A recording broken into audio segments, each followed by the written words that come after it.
Hey everybody, what's going on? Welcome back to Cinefix. Today we are talking about something that is very near and dear to all of our hearts. Moments in movies that make you clench your sphincter. It's the only reason I showed up today. When you mentioned sphincter, I was just like, stop. Coming in. You've been very clear about how you don't want to come in. You had me at sphincter. Unless we're talking about buttholes. Yeah. Look, I know what I like. So, just to narrow that down a little bit, what we're really talking about is scenes in movies that just kind of that Mr. Burns you, apparently. That was not whole movies, and not even necessarily like gnarly graphic stuff, although we'll talk some about that, I'm sure. But just movies that make you, scenes in movies that make you so uncomfortable, that are so effective at getting you to squirm and your sphincter to clench. All right. Well, let's get started, huh? Before we lose Anna completely. Anna's clenching already. This episode. All this talk about buttholes can really make you pucker up. By the time we get around to me, this episode is going to be my choice for things that make me clench my sphincter. Okay, so for me, it's got to be Takashi Miike's Ichi the Killer. Now, the whole movie is kind of clinch-worthy. Yeah, take your pick. But the real scene for me is the one where the hooker's nipples get sliced off. That old chestnut. Okay. Yeah. Now, depending on which version you see, a lot of the versions don't even have that scene. But the one I saw did. And it's just like, Now, is that the sound of your sphincter or you? both. All right. Both, yeah. So it's like in stereo. The thing is, it's sort of like, the only thing I can equate it to is, you know how you guys can relate to this. In movies, when somebody gets hit in the balls. Hilarious. I see like every guy in the theater like, that's What's kind weird of. is I do that too. Really? It's like I have phantom balls, and I'm like, ugh. But like that's what that scene does for me is like I just want to like roll up into a little ball like nobody can slice anything off me. Yeah. Okay. It's so disturbing. And that's a particular brand. Yeah. Like, and when Hostel hit and Saw and all of those torture porn movies, like that's what they were all trading off of, was just the. Yeah, the same thing happens every time I just hear about the human centipede. Like I've never seen it. Yeah. But yeah, I hear about it and I get the same way. Yeah, that's another one. So that is one very serious type of sphincter clenching moment. Anything, Yeah. and we just did the Hellraiser. What's the difference? There's a lot of like hooks and flesh that really get things clenched downstairs. Yeah. Mm-hmm. Well, I think the thing that sort of, how am I going to put this? Okay, so the thing that shrinks my cellar is that, it's like when movies give you a perspective shift that you're not quite ready for. Okay. Jaws is a great example where it's like suddenly you're in this weird, you're no longer human, you're just this man-eating hungry beast. Of course, Halloween has these great like POV shots where you're suddenly this little child killer, which is really unnerving. But the thing that always stuck with me is 1960s Peeping Tom, which has this really great POV stuff of a serial killer who kills his victims with a camera so that he can record their death and watch it later, which in itself is a really creepy thing. But they do this great job of seeing the horror on someone's face, but not seeing actually what's killing them. So then your mind fills in the gaps, and suddenly it's just like, oh right, I'm this killer. I wonder what I would be using to stab this poor prostitute. Wow. And like then you're like, oh God, I'm feeling these thoughts and stuff. Wow. And then you're like, oh God, my sphincter. Oh, and then you're like, oh, my sphincter.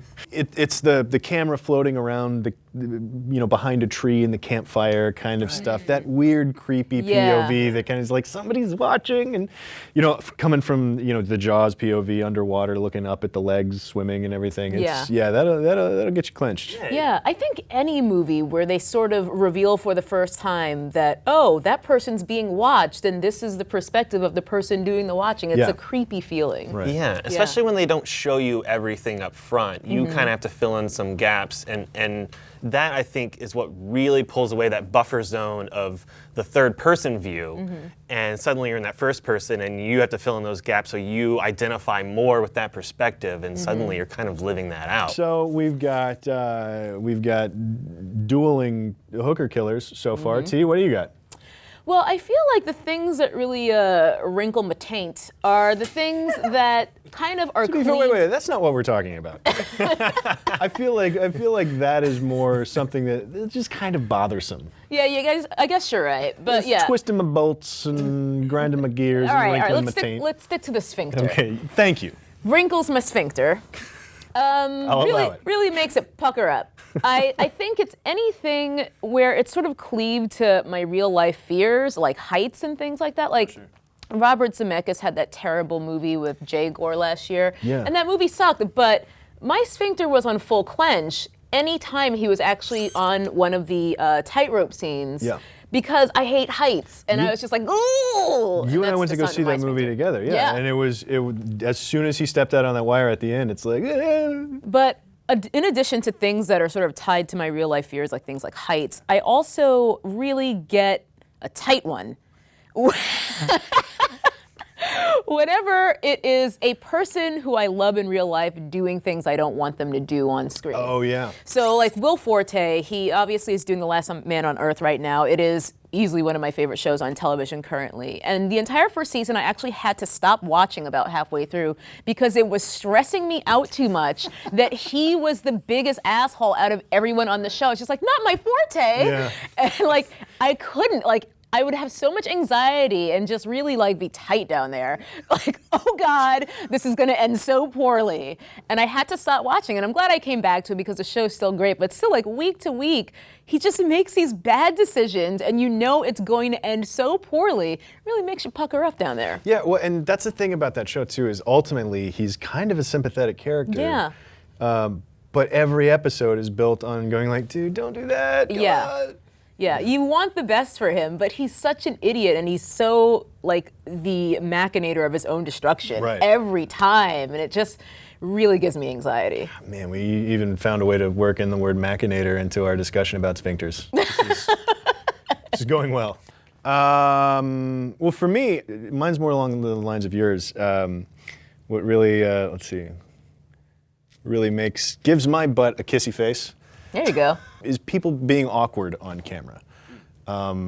And on purpose? No, just because that's who they are. They're just awkward people that, you know, like anything Ben Stiller. When Ben Stiller was at the height of the Meet the Parents, you know, and There's Something About Mary, kind of like how'd you get the beans above the Frank kind of scene. It's just like, oh God. And that's not about like he's got his beans above his Frank. It's about like this is so embarrassing and I feel so. But the scene for me that wins that all forever is Jon Favreau in Swingers, leaving the voicemail on the girl that he had met that night. Yeah. He just calls over and over again. He's like, hey, we just met at the bar tonight. Yeah.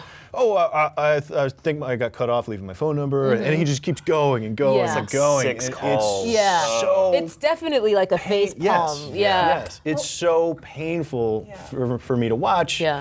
That the sphincter just closes right up. I mean, the thing is, with something like that, it's like you understand like how awful it is when you leave a creepy or weird voicemail We've all for done someone, something and like that. and just the idea, like the thought of you keeping on leaving those messages, it's like, oh, I could see how you could just spiral into that. It's like, dude, stop no. it, stop it.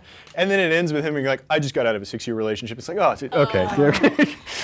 But it's just the whole sequence, and it's all done in one shot. It's just watching him on the phone, just leaving these terrible messages. And it's some combination of feeling so bad for the guy, like being able to relate to that energy that he's got, and there's all kinds of things at play there, but mostly it's just... Also, because all of the awkward situation is centered around just this dialogue, you can also put yourself on the other end of the phone, as if like you're listening to this and getting it from her perspective, and it's just as cringeworthy. Yeah, it's awful. Ugh. So that's what we got. We got sphincters clenching from across all spectrums. Mine's smaller than a dime. It's like right Hands Across America, but bootholes. Bootholes. That's how I say it. We got hard to watch, gross, real specific nipple violence. Yeah. We've got The violence against nipples. Yeah. We've got perspective shift POVs that put you in uncomfortable positions. We've got people that you love doing things that you hate, and we've got people that are just doing things that are painful to watch them do. emotionally, right? That's a good Very spectrum. similar there, yeah. Yeah, that's a good spectrum of sphincter clenching, I feel like. Guys, good work today. Thanks. I feel sufficiently clenched. I do too. All right, everybody, let us know in the comments down below what scenes from which movies really get your sphincter clenched. Let us know how much your sphincter is currently clenched just by hearing us talk about it this much. Click like, subscribe, stick around Cinefix for more great movie stuff like clenching sphincters. We promise we'll never do this again. No, opposite. Wait, yeah. Opposite? This is all we do now. I don't think that's a promise we can make. Make sure to click like and subscribe to Sphincter Fix for more movie stuff. Sphincter Fix. Sphincter Get Fix. yours.